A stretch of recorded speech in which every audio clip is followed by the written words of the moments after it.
comunicación en los proyectos. Quería iniciar la exposición con una imagen que considero engloba todo lo que hemos venido escuchando hasta el día de hoy en lo que respecta a proyectos y todo lo que vamos a seguir escuchando hasta el final del curso. La imagen nos dice lo siguiente: había una vez un sueño que quería ser realidad. Así como los sueños en algún momento quieren ser realidad, los proyectos también quieren concretizarse, también quieren realizarse, también quieren ser realidad en algún momento. Para esto, los administradores, los gerentes, los responsables de proyectos utilizan herramientas que les va a hacer lograr esta realidad.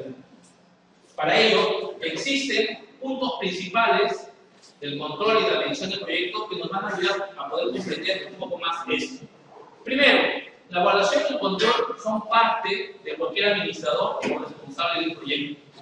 Segundo, el control hace que la gente sea más responsable y evita que los pequeños problemas se multipliquen o sean más grandes. Tercero, el control es una de las áreas más descuidadas. A veces los gerentes o los responsables de proyectos consideran o creen que el control tiene que hacerse al inicio de un proyecto o a veces al final de este. En las siguientes diapositivas nos vamos a dar cuenta que esto es totalmente erróneo. El control tiene que darse constante y paulatinamente. En esencia, otro punto principal, aquellas personas, aquellos administradores y gerentes que minimizan o no le dan la importancia necesaria del control de los proyectos, pues se quitan la oportunidad de ser unos eficientes administradores y también le restan la oportunidad a las empresas de obtener ganancias y beneficios. Pasemos a ver lo que es una estructura de un sistema de información para la supervisión de un proyecto. Aquí básicamente nos hacemos la pregunta de qué tipo de información, cuándo, quién y en qué momento vamos a recopilar la información. Después de que resolvemos esas preguntas, nos hacemos la pregunta: ¿y qué persona capacitada va a hacer el análisis de esa información? Y también a qué nivel de la organización y la jerarquía va a ir dedicada o va a ir dirigida esa información. Básicamente, los administradores que reciben la información tienen que hacerse las siguientes preguntas. Primero, ¿qué tipo y en qué tiempo va a durar mi proyecto? El uso de los recursos que estoy usando, los costos reales de la duración de mi proyecto y obviamente, y no menos importante, los presupuestos. ¿Con cuánto dinero dispongo yo para poder llevar a cabo mi proyecto? Es crucial brindar también a la administración los datos que ayudarán a responder preguntas muy importantes, tales como, por ejemplo, ¿cuál es el avance actual de mi proyecto? ¿Cuánto costará terminar mi proyecto? ¿Cuándo, en términos de tiempo, cuándo voy a terminar mi proyecto? ¿Y qué, quién y dónde, si es que fuera el caso, tengo que ver la causa que me está originando un excedente en mi proyecto? Hablando de los informes, básicamente ya había mencionado que una vez que se recolecta la información, estos tienen que ir dirigidos a los administradores, a los diversos niveles o jerarquías de la organización. Básicamente, el administrador de proyectos tiene que responder esta pregunta: ¿estamos a tiempo y dentro del presupuesto? Si la respuesta fuera negativa, la siguiente pregunta que nace a la luz sería: ¿qué acción correctiva hay que realizar para corregir esa desviación? Si estamos hablando de proyectos y el control en ellos, pues hablemos del control. ¿Qué cosa es el control? El control es otra cosa que la comparación de mi desempeño actual con lo ya planeado. ¿Para qué? Para poder identificar desviaciones, evaluar los cursos de acción existentes y tomar las medidas correctivas pertinentes. Si el control es un proceso, por ende, está conformado por pasos. Si hablamos del control de un proyecto, este consta de 4 pasos. Primero, establecer un plan en la línea base. Segundo, medir el progreso y el desempeño. Tercer paso, comparar el plan con lo tangible y si fuera necesario, pues hay que llegar al cuarto paso que sería el actual. Vamos a ver cada uno de estos pasos rápidamente. El primer paso, establecer un plan en la línea base. Básicamente, aquí, el plan de la línea base nos proporciona los elementos para medir el desempeño. Como yo lo había dicho, los planes tienen que estar bien delineados, bien claros, los objetivos y las metas tienen que estar bien claras para poder evitar en un futuro ambigüedades. Otra cosa muy importante es que los planes, como también ya lo había dicho, nos van a ayudar en el transcurso del proyecto para poder comparar el desempeño actual. El segundo paso es el de medir el progreso y el desempeño. Se dice que medir el desempeño es totalmente fácil, obviamente que sí lo es. ¿Por qué? Porque actualmente existen herramientas como por ejemplo el diagrama de Gantt. Si hablamos de software de Microsoft, tenemos el MS Project, que nos van a hacer muy fácil el poder medir el desempeño de un proyecto. Pasemos al tercer paso, comparar el plan con lo real. Es imperativo medir las desviaciones de las actividades reales con el plan, para determinar si es necesario aplicar acciones correctivas. Prácticamente aquí la supervisión se hace constante, se hace periódicamente. No hay que hacerlo al inicio ni hay que hacerlo al final del proyecto. Y si encontramos desviaciones, pues perfectamente pasamos al cuarto paso, que es el actuar. Una vez identificados los problemas, tenemos que utilizar ya sea planes de contingencia o medidas correctivas para poder solucionar los planes. Los errores. Hablemos de la supervisión del desempeño del tiempo. Acá, como ya lo había mencionado, la administración de proyectos utiliza herramientas como por ejemplo el diagrama de Gantt. ¿Por qué menciono el diagrama de Gantt? Porque es una herramienta muy fácil y muy sencilla de comprender, la cual consta de una columna donde van determinadas las actividades y de una fila donde está el tiempo o las fechas.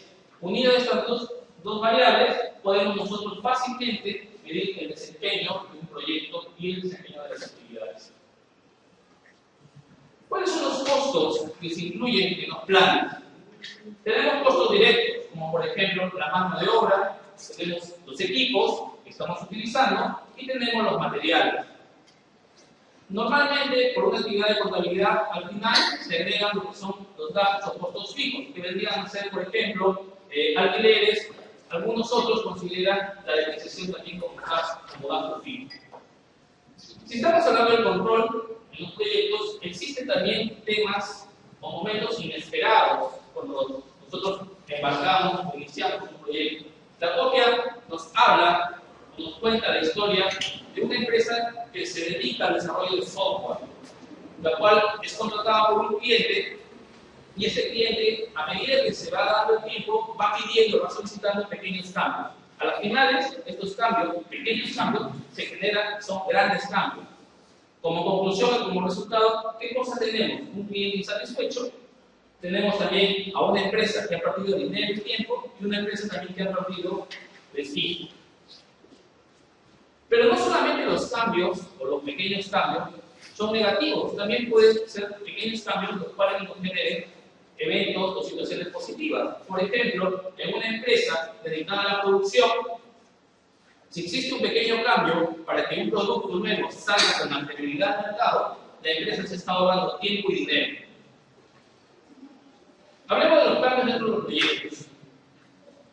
Es verdad que si a un trabajador le estamos diciendo constantemente, oye, cambiemos de esto, no, esto no se hace así, cambiemos lo otro, para el trabajador le va a ser completamente molestoso. Esto es incómodo, también es desmotivador. A las finales, ¿qué cosa sucede cuando existen grandes cambios?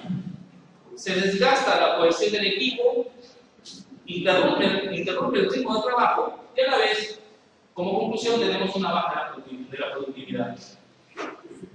Quería mencionar esto para que quede bien claro que antes de que el proyecto comience es necesario que se establezcan procedimientos claros. Ya lo que he dicho al inicio, los planes tienen que ser totalmente claros para que después no haya errores de interpretación.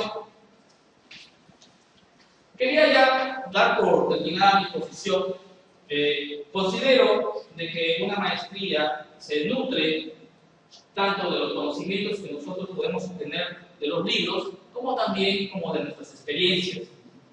Quería un poco entrelazar lo que había expuesto en la teoría con un poco de mi experiencia en mis diferentes trabajos.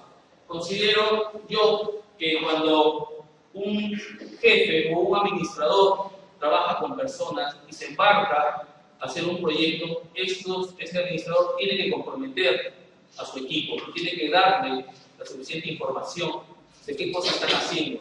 Existen también, y me ha pasado en empresas, que la alta gerencia es un poco celosa con la información. Hablemos en términos económicos, en términos monetarios.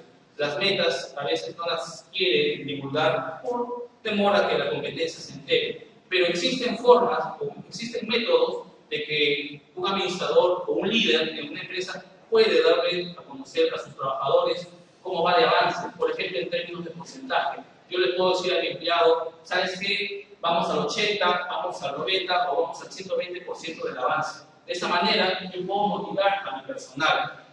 Segundo, y como lo había mencionado, el control es muy importante.